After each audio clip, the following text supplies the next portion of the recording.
Yo, what's going on, fellas? Yo, this your boy, The Bus, and I'm back in the building with the franchise, the Mock Draft Edition. Y'all know, man, I can't never do shows by myself, but hey, I got a guy that hasn't been on the show yet, and it's your boy, Schemer. What's up, man? What's up, man? It's going to be a very exciting offseason, man. I can't wait. Hey, man. I'm a lot of prospects in the draft board. Yes, I'm excited to get you on the show, man. Hey, I know this ain't like your normal karaoke joint, so you don't have to be like, hey, man, this is for the ladies, Y'all know who this is. This Freddie Jackson on the show today, y'all. So y'all get excited, man. Hey, turn your microphone up, turn your radio up. Let's get it. So, hey, man. So what you think about the draft, man? You ready for the off season, man? Oh, I'm ready. Got my notes. I got 2 first-round picks myself. So some of these top 10 picks we're gonna talk about, you never know, they might slide down the board. I don't know, man. Your picks might be kind of low, man. You seem to be balling out pretty good this year, man. Do you think you're gonna make the playoffs? That's the question. I have to win. I need a little help now. You know, the team is progressing good.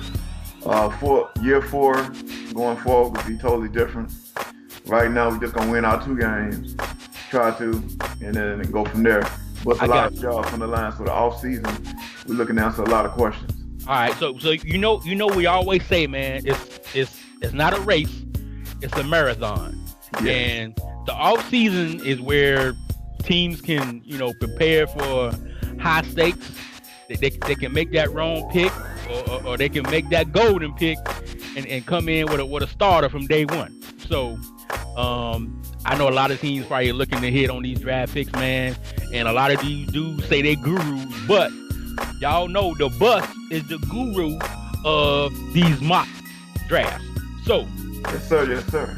With that being said, man, we're gonna go ahead and start looking at some of these picks, 1 through 10, with some of the top 10 draft picks, man. I'm very excited to see who's gonna go where, but hey. Let's get started. I know my man Freddie Jackson ready to sing to you. So, hey, the first pick that's coming in is the Washington Redskins at pick 10. Now, I got him picking Scott Kane from Notre Dame. Now, let me say why. I think he needs a quarterback here. And he has 2 first. But I think he needs a quarterback here. Because if you look at his roster, he still has Alex Smith from my understanding. So Kane would be a great guy to come in and take over the reins at quarterback and give them a franchise quarterback to take this Washington Redskins team to the promised land in high stakes. So Schemer, what do you think the Skins would do with this pick? As far as the Redskins, he does have pick 1 and 10. I don't have him going QB. He does need a QB. Right now, he doesn't have the answer at QB for the long run. But I got him going linebacker. You got him going linebacker? Yes. Okay, so we all know underrated is a defensive guy. What linebacker do you have him taking? I got Douglas DeCow. Oh, Douglas DeCow. Oh, man. Yes. That's a surprising pick. And the reason why, he drafted a guy named Hart in the 2nd round, who I don't think is going to pan out. The guy only got 78 speed. He can be replaced really quick. Right. And Zachary Brown at the middle linebacker position ain't getting no older. Younger. He's 30 years of age now. He still can do his thing. And then, you got guys like, Preston Smith, who's not the fastest guy. He only has 1 right outside linebacker on his team. So Douglas McLeod is the guy I got going number 1. Okay, so I think that's a decent pick, but as the guru, I don't see Douglas DeCow slipping all the way down to number 10, man. So we gonna see if he slips down to number 10 or he goes in that top 5 pick, in that top 5 selection. I don't see him slipping down that far. And I'm the guru, so trust me when I say this. Trust me. The Redskins could flip. I do have him picking a QB with his first 2 picks. He could slip, I'm looking at the speed of the receivers. They need a strong arm quarterback to complement the team. Okay. That's one thing.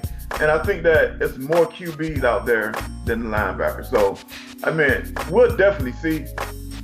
At the end of the day, I think you'll have a QB and a linebacker with his 2 top 10 picks. Okay.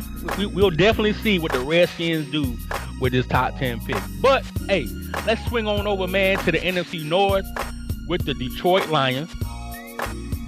And I got them picking Rashawn Barton from UCLA. He's I consider like a scat back. You know what I'm saying?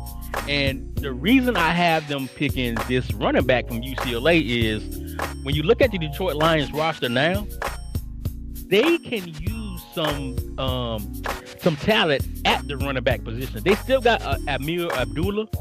He's 27. They got Demetrius Williams, who's a 1-year guy, but I just don't think Demetrius Williams is that home run hitter like Rashawn Barton. I mean, if you watch some of the tape from his previous games, man, he's a home run hitter. He can take it from the one to the other end zone in no time. So I think this pick will actually help, bring forward that Detroit Lions offense and probably get them some wins, man.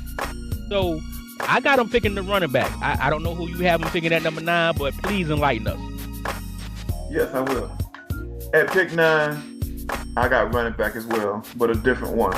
Okay, who you got? When the combine comes out, and there are all the coaches and scouts out there watching, people run 40s, broad jumps and all of that, even the bench press. Minds will change, but sometimes the position doesn't. So me and you on the same page about the same position, running back. But I think Detroit been liking to put up points. I think he want a back that's gonna be fast, not too big and heavy. So I'm gonna go with running back Ivory Matthews. Ivory Matthews? Yes. He look like he's 205. Look like he can get out the backfield real quick. So I'm going with Ivory Matthews. Okay. So we both have him selecting a running back. We just got two different types of running backs. I got the scat back, and I think you're saying he's similar, but UCLA is known for running the ball. They produced Jones Drew early in his years, but he was a monster, man. So I think the running back position will definitely help the Lions and Tazzarelli, get this offensive line. Get this offense moving and get them in the right direction. So, hey, we're gonna stay in the NFC North, and we're gonna slide over to the Minnesota Vikings. And at this pick, I had the Vikings selecting Fisher Yates from Duke. Now, this could be a surprising pick because if you look at it, he could go another route here. But the reason I have him picking Fisher Yates is when you look at his safeties, they're very up in age, almost like dinosaurs. He has Malcolm Jenkins at 32 years old, who has 82 speed. He's not covering nobody. No. Nobody. And at the free safety spot, he's still pretty good at this spot. But once again, Harrison Smith is getting old as well. So it's about time you bring some youth and some talent at that position. And I think Fisher Yates, man, that might be somebody calling Fisher Yates right now to see if he can get in here for a visit. But I think Fisher Yates is the guy who can come in here, man, and put a stamp on this Minnesota defense. Who do you have the Vikings picking at pick 8? So the Vikings are a very solid team all around. They, like you said, they can go many ways. I think this guy here, not really a surprising pick, but I'm gonna take my chances. I got him going right tackle Lucas Abbott. Lucas Abbott? Okay. So you got him going. So you got him like this in the offensive line. Yeah, on the offensive line.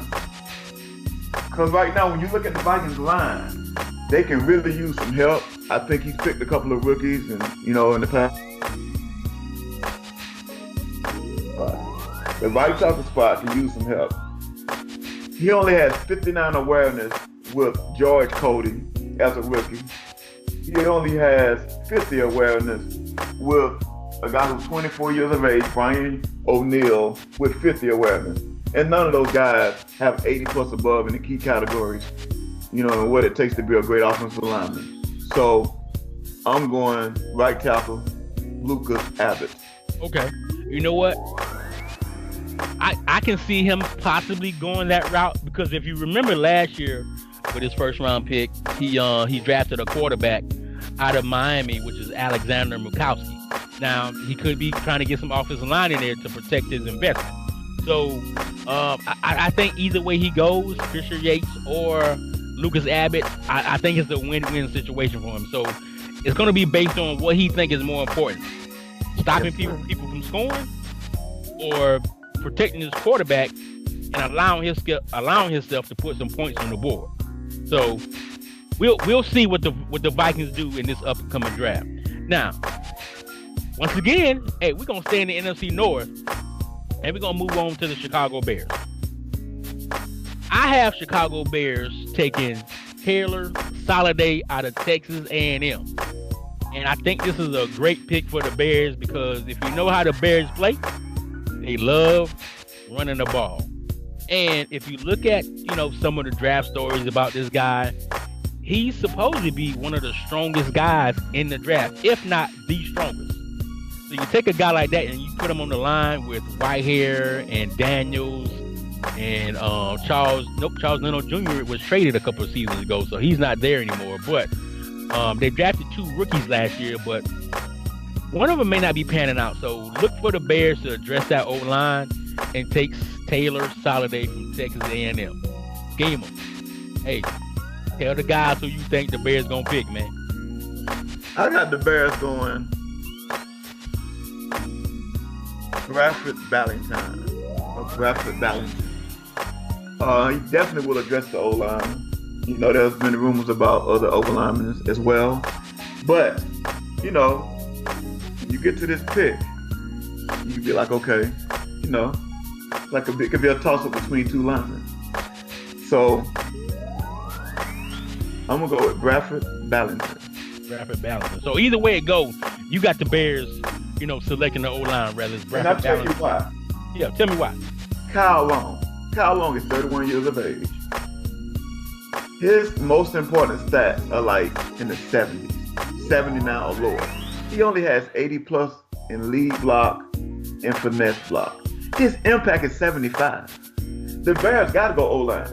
So I went across the board and I said, okay, Bradford got, B plus impact blocking. Running block is B minus. It can, and run block power is a B. Okay, Kyle Long, you out the door.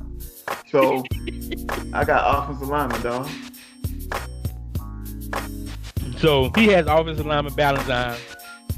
The Guru got Taylor Soliday going to the Bears. You know what I'm saying? Either way it go, I think the Bears address the old line. They help.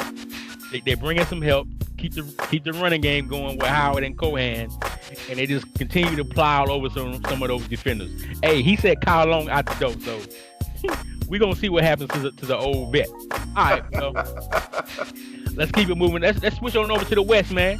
And we got the Los Angeles Rams coming in at pick 6, and I got them going cornerback, and I got them picking the guy from Oregon, Griffin Corliss.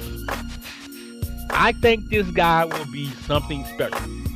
And at this point, I think the Rams can go either direction to help this team. I'm not sure what's going on over there, but I think he needs some help in the secondary. He has Tyrone Morgan, who's a 1-year guy, but after that, they're a little up in age with Nickel Roby. So I think Griffin Corliss comes in and starts from the jump. He's a day 1 starter. What do you think about the Rams selecting the cornerback from Oregon, Griffin Corliss? Well, we're on point. We finally have an agreement. Oh, so you trying to be a guru too? Is that what it is? Yes, okay. Sir. Griffin Corliss would definitely be on the Rams team. The Rams cannot afford to miss. He needs a cornerback. He has a great D-line, but he needs a cornerback that can take advantage of that. So when the pressure's coming, a guy who can jump the route and make picks. And I think Griffin Corliss is that guy. So right now he can't be saying, well, we'll wait on the 4th round to get a cornerback and get a 6'5" receiver up here. No, he has to hit. And I think Griffin Quarles, you can't go no wrong. Okay, so we both got him picking cornerback. But with that being said, if you've been looking at the Rams offense, he has really been turning the ball over with interceptions. Do you think it's a possibility that he, even though he still has Jared Goff, who's only been in the league for 4 years, do you think he tries to find a replacement to help that passing game? Or does he stick to the defense and take Griffin Quarles? Griffin Quarles. Because Goff has the numbers to do, to do better than what the Rams been doing. He probably just needs to spend the offseason and just work on some plays, get somebody more open, just be more accurate, does he need to find more time later in the draft? Is the offensive line blocking the way they're supposed to? His offensive line, he hit last year with the left tackle. So right now, he just needs to settle down. And I really think that Goff would be there come high stakes time. Right now, just go ahead and get us a corner who can pretty much have the potential to stick any receiver in the league. I mean, the Niners throwing picks too. So you get a cornerback, you might have 15 picks coming your way. Right. So basically, Griffin Quarles can potentially, fight for that Defensive Rookie of the Year award for the Los Angeles Rams. So we both have him picking Griffin Quarles. That's the first pick that we've actually agreed upon. So hey, let's hope that we can keep that streak going. But let's move on to pick 5 with the Cincinnati Bengals. And I have them picking Lewis Toll from Florida State. Now, last year the Bengals went DT and they drafted VJ Viltung. And the reason I have them going in that direction again, basically because Geno Atkins is really getting up in age, and I think you need to address it and get some youth in there, because you have Geno Atkins and Marcel Darius, who are both 30 and 32 years old. So you bring some young talent in there, and you solidify that defensive line. Who do you have the Bengals taking at pick 5? At pick 5, the big homie got some holes.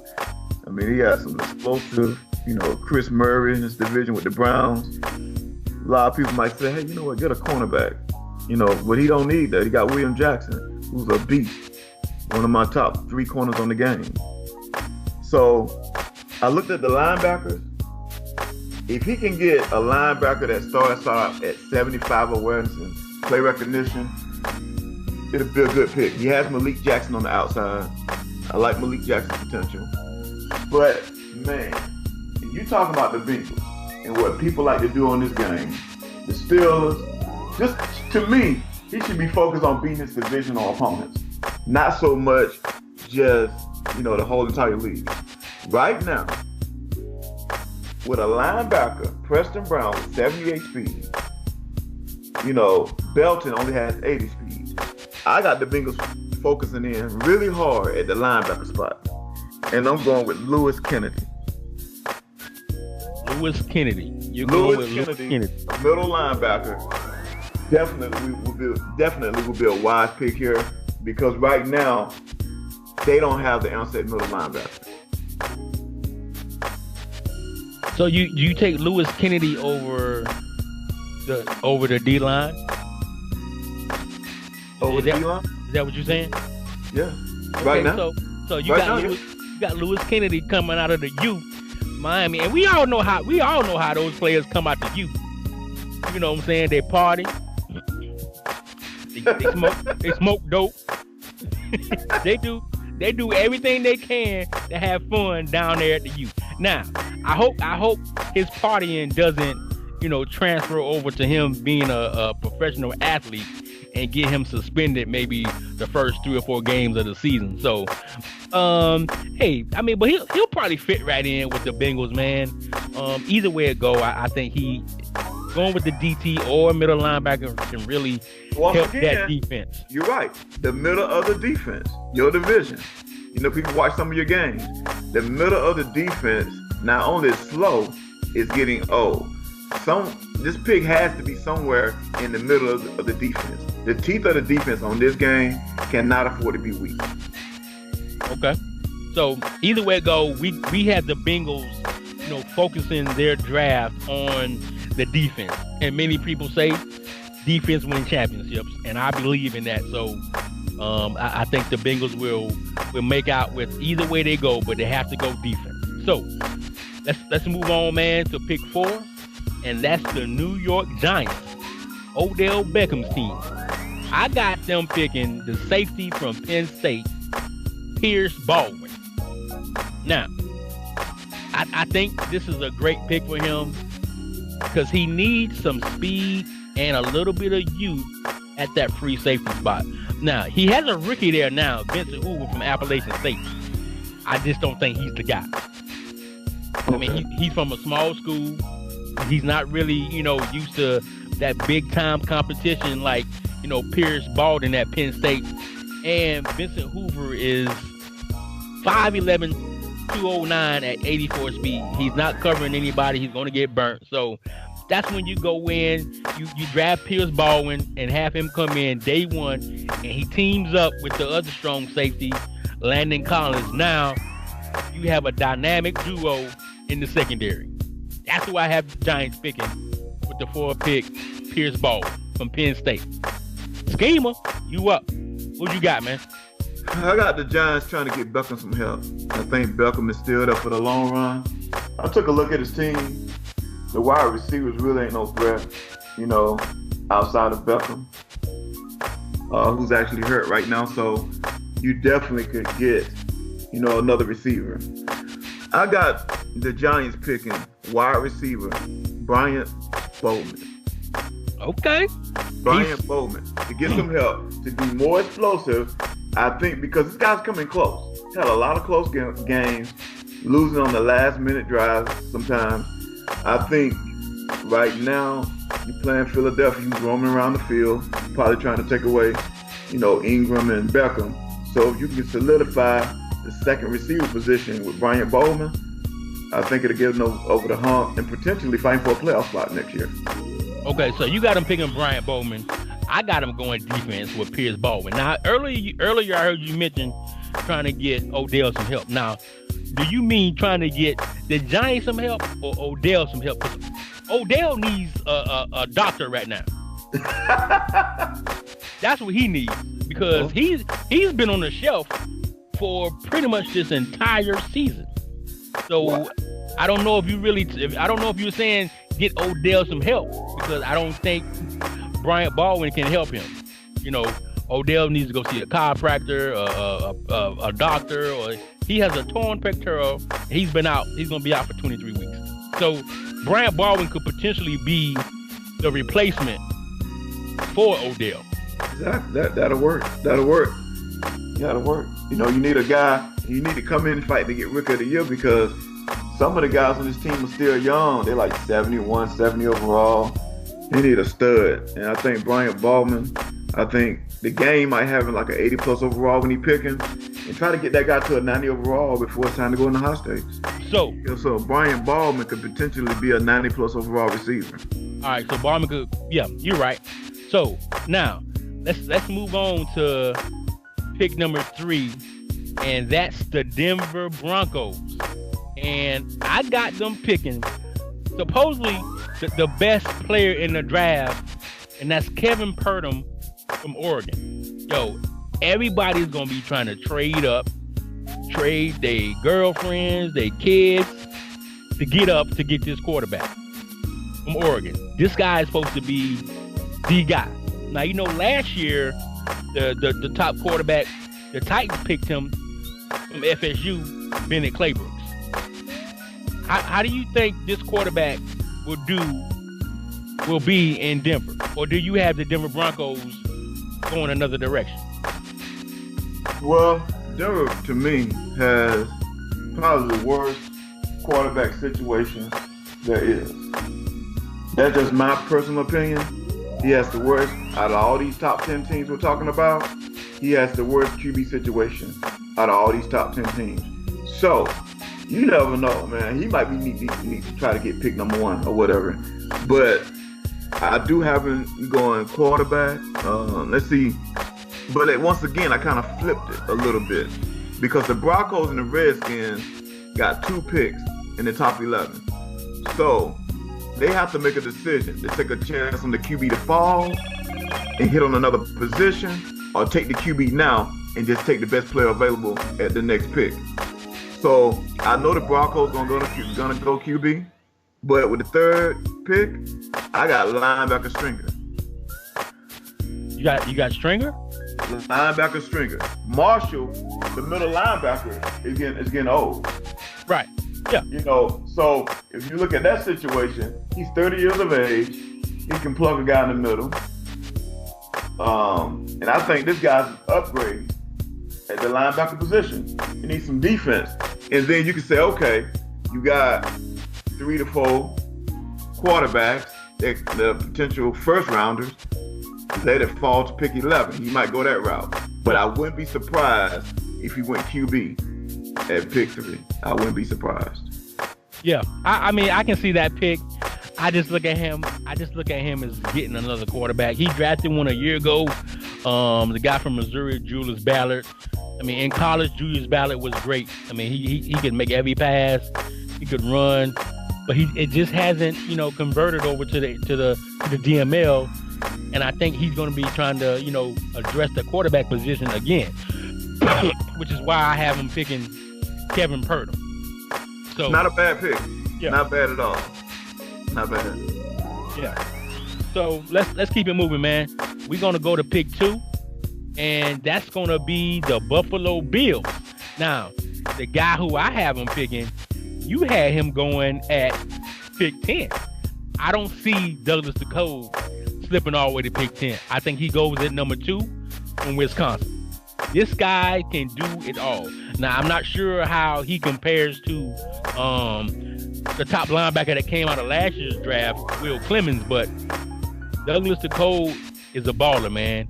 He can rush the passer. He can cover. There was a little bit of tape on him, man, that we saw earlier in his career that he had a little trouble, making tackles, man.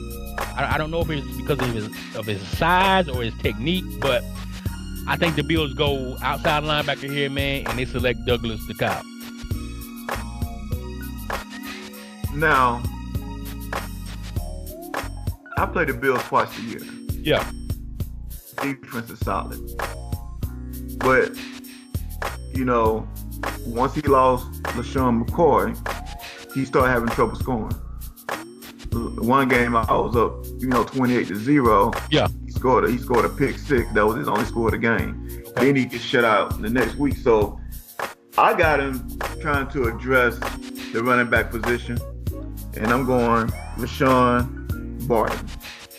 Okay, so you got at the running back position. I think the running back position, when that is weak in Buffalo, he just doesn't function properly. Right. And I remember him, a couple seasons ago when he had a good running back. He actually played really well. So basically you got Rashad Barton coming all the way up to number 2. That's a huge, that's a huge drop. Going from, you got him going 2, I got him going to 9 to the Lions. But either way it go, I think either way, he can go with the running back or he can go with the outside linebacker. Either way it go, at pick 2, you have to hit a home run. Like you have to. You can't let that pick go to waste. Like, this is a guy who has to come in and start right away. So we'll see what the Buffalo Bills do, but I got him going outside linebacker to, with Douglas DeCole, and my man Schema got him taking Rashad Barton from UCLA. Now, we finally made it to the number 1 overall pick, and that belongs to the Washington Redskins. And if you see on the screen, they also had pick 10, where I had them taking a quarterback. And this is why. With 2 first-round picks, you pretty much can do whatever you want. But you got to look at the draft. I had him picking Bryant Ballman from Auburn. This guy is very good. Now, if you remember last draft, the Cowboys selected my man Meyer, who was a speedster, and he somewhat changed the way the Cowboys play. Woo! Did he? Brian, oh, was that Fred? Freddie, what's up? Freddie Jackson that came in the. Hey, I got to take a Brian Ballman, man. I think Brian Ballman can change the game. He's a big receiver. I think he's going to be fast. And so, with the number 1 pick, you get your receiver, and then when you slide down to number 10, you get that quarterback that you need. That's why I had him picking a quarterback at 10, because I had him getting his wide receiver at 1. Now, schema. Who do you have the Washington Redskins picking with that number 1 overall pick? Or do you think he trades it? The pressure is on. Well, for the Redskins, I think the receivers one of his deepest crews on this team. He could just say, okay, you know what? This is a long draft. I got picks. Let me just see what falls down the board. It's going to be more than one receiver in this draft. But if he wants to get the home run and just be like have the most dominant receiving crew in the league, that's a good pick on your behalf. But I think that, I got him with his 2 top 10 picks. I actually got him going linebacker / quarterback. You say wide receiver / quarterback. Because it took a while to think about his picks. I had Kevin Purdom going number 1. Kevin Purdom. From Oregon. Now, that's supposed to be the best quarterback in the draft right now. Right. Now, here's the thing. Douglas McCow. I have him going to the Redskins. Now, if you want to say, okay, if the Cow is the guy now, and we got depth at quarterback, I'll wait for one to fall and get Purdom at number 10. I don't mind that. I don't mind that at all. Okay. But you have to hit at quarterback in this draft. You got to hit. If you don't get a quarterback, you can go through the same old. So that's my take. Gotcha. Well, as the guru, hey, Purdom will not make it to number 10. There's no way he makes it to number 10. That's just my thought. You're right. I say the same thing about both his players that I got him picking. Cowd and Purdom. But it's just all about how people are thinking. Because if you look at the linebacker spot, you got a bunch of guys. We got 3-4 linebackers that are potentially first round picks. Right. When that combine come out, we can do this all over again. It may change things. Some of these cornerbacks we're picking may be slow as molasses. We don't know. Yeah. So when you got a guy with two picks in the first round, linebackers to me, somebody gonna find a stud in the 4th round somewhere.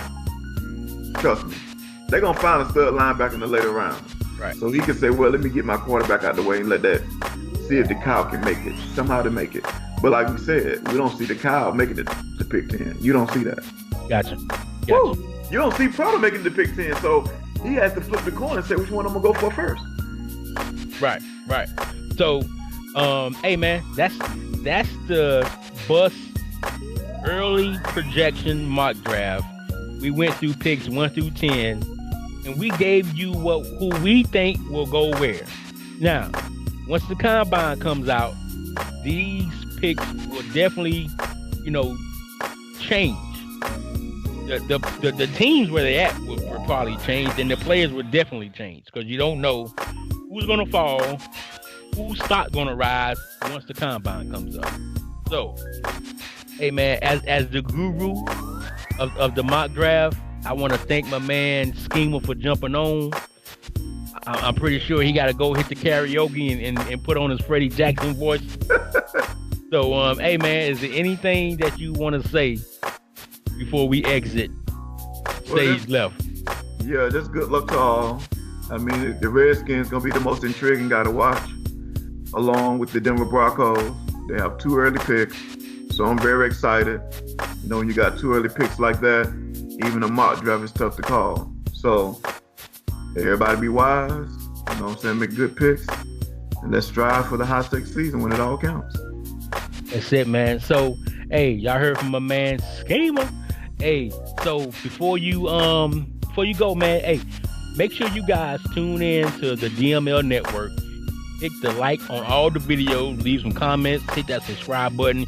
We're always bringing you some content about what's going on in the DML. We have a plethora of shows there that you can look at, get some entertainment.